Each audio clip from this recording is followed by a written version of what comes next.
Let me paint you a picture. Every single night, while you're lying there completely unconscious, your brain is running what might be the most sophisticated emotional processing system ever designed. It's sorting through your experiences, filing some away permanently, quietly releasing the charge from others, and basically acting as a therapist you never have to pay a copay to see. That's what dreaming actually is at a biological level. Not random nonsense your imagination cooked up, not symbolic messages from the universe, actual, purposeful neurological work that directly shapes how you feel, how you learn, and how emotionally resilient you are when you wake up. And most of us have no idea this is happening. So today we're going to break this down completely. What your brain is actually doing during sleep, why the type of dream you have matters more than most people realize, how a walking epiphany in the hills behind Stanford gave birth to one of the most effective trauma treatments in modern psychology, and why cutting your sleep short isn't just making you tired, it's actively preventing your brain from doing its nightly repair work. Let's get into it. Your sleep doesn't run in one long, continuous flat line. It unfolds in cycles, roughly 90 minutes each, stacking on top of each other throughout the night. And the composition of each cycle shifts significantly depending on where you are in the night. Earlier cycles lean heavily toward what's called slow-wave sleep, sometimes called non-REM sleep. The cycles that happen closer to morning flip the ratio, delivering much more REM sleep, rapid eye movement sleep. Understanding why this matters is honestly one of the most useful things you can take from neuroscience. Slow-wave sleep is where your brain does the kind of consolidation work that reads like a hard drive backup. Big, sweeping waves of electrical activity roll across huge portions of the brainstem, the cortex, wide association areas. And during this phase, a chemical called acetylcholine drops to near zero. Acetylcholine is your brain's focus molecule. It keeps you sharp and locked onto specific things during the day. When it flatlines at night, your brain shifts out of focused, detailed processing and into something broader. What happens as a result is that your motor skills get reinforced.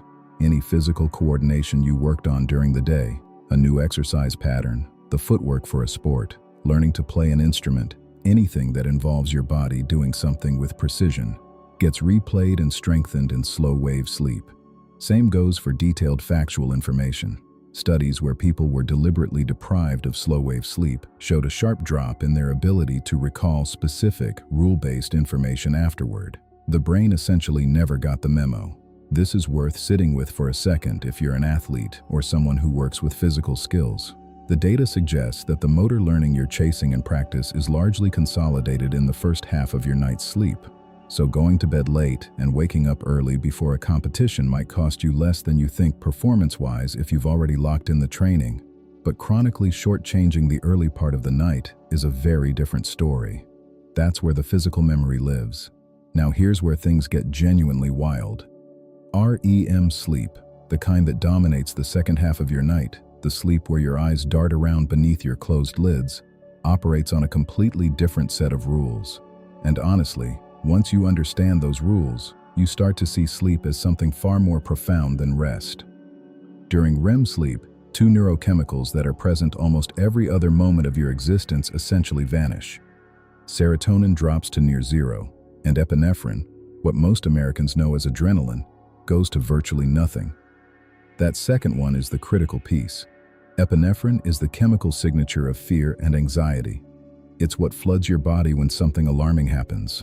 A car veers into your lane, you open a terrifying email, you get startling news. Without it, your brain's capacity to generate a full fear response is chemically blocked.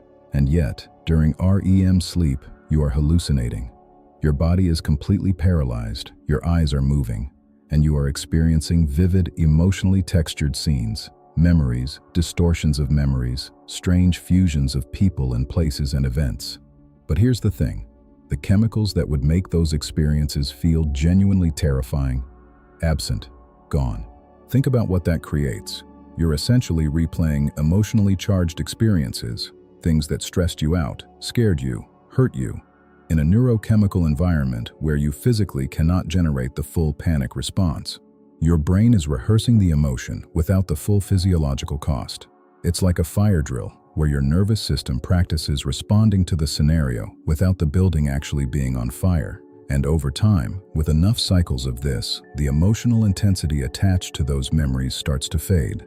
Not the memory itself, the memory stays, but the raw electric charge it carries loses its voltage. That's the mechanism. That is what REM sleep is doing.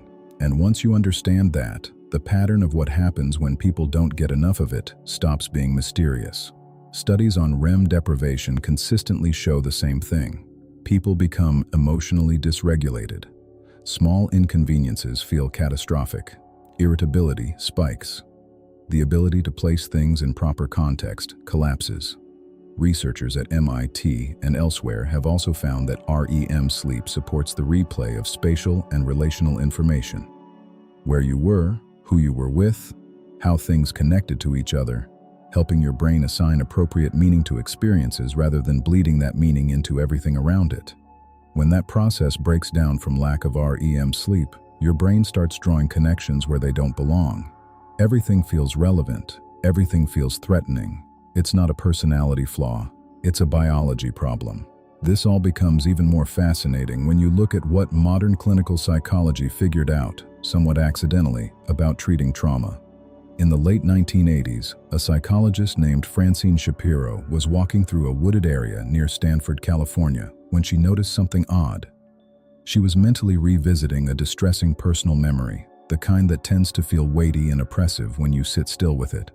But as she moved and her eyes swept naturally from side to side, tracking the environment, the emotional grip of that memory seemed to loosen.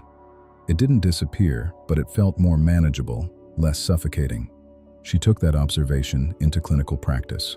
Rather than asking patients to walk, not exactly ideal for a therapy office, she had them sit in a chair and move their eyes from side to side while slowly revisiting traumatic memories.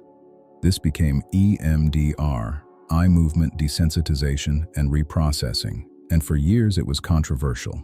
Skeptics, and there were plenty of them, questioned the mechanism. Was it real? Was it just distraction dressed up in technical language? The data has answered that question pretty definitively. As of now, 24 randomized controlled trials support EMDR's effectiveness for trauma treatment, and 7 out of 10 comparative studies found it was faster and more effective than traditional trauma-focused cognitive behavioral therapy. Some studies have found that 84 to 90% of people who experienced a single traumatic event no longer met the diagnostic criteria for PTSD after just 3 90-minute sessions. That's not a minor effect. That's substantial. The American Psychological Association recognizes it as a validated treatment, and the VA recommends it as a frontline intervention for PTSD. But what's the actual mechanism? Why do the eye movements matter?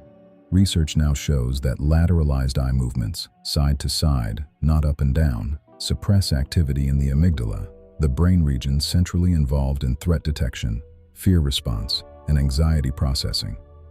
At least 5 high-quality papers published in rigorous, peer-reviewed journals like Nature and Neuron have confirmed this effect in recent years. When you move your eyes in that horizontal pattern, something in the brainstem signals a shift in state.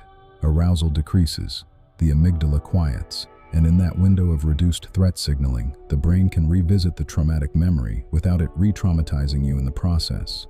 Over repeated sessions, the memory gets rewired into something that no longer triggers the alarm system at full volume. Sound familiar? It should, because it's essentially a waking simulation of what REM sleep naturally does every night. Same logic, different delivery mechanism. In EMDR, the eye movements suppress the amygdala's reactivity. Both create a protected window in which emotional memory can be processed and recalibrated without the full force of the original panic coming along for the ride. Ketamine therapy for trauma operates on a similar principle, though through completely different chemistry. Ketamine is a dissociative anesthetic that blocks a specific receptor in the brain called the NMDA receptor. This receptor is normally involved in a process called long-term potentiation, essentially how the brain builds strong, lasting connections between experiences and emotions. When something intense happens, the NMDA receptor opens and allows the formation of a powerful memory link. Ketamine administered shortly after a traumatic event can partially prevent that intense emotion from being welded permanently to the experience. In emergency settings, it's being used to limit the depth of emotional encoding when someone has just lived through something catastrophic. It's not erasing the memory, It's reducing how much emotional weight gets stamped onto it in the immediate aftermath. Same goal as REM sleep and EMDR, just happening at a different point in the timeline. Here's what all of this should be telling you about how you're managing your own sleep. If you're regularly cutting your sleep short in the morning, hitting snooze, getting up before your natural waking point, or drinking so much late in the evening that you're cycling in and out of shallow sleep rather than deep REM, you are shortchanging your brain's built-in therapy process. You're going into your day carrying more unprocessed emotional weight than you need to be. The irritability, the heightened reactivity, the sense that everything feels slightly too heavy, that often isn't circumstantial. It's a sleep architecture problem. Some practical things worth knowing. Alcohol and cannabis are notorious for fragmenting REM sleep. You might feel like you fall asleep faster after a drink, and you probably do. But what follows isn't the full, structured sleep architecture your brain needs.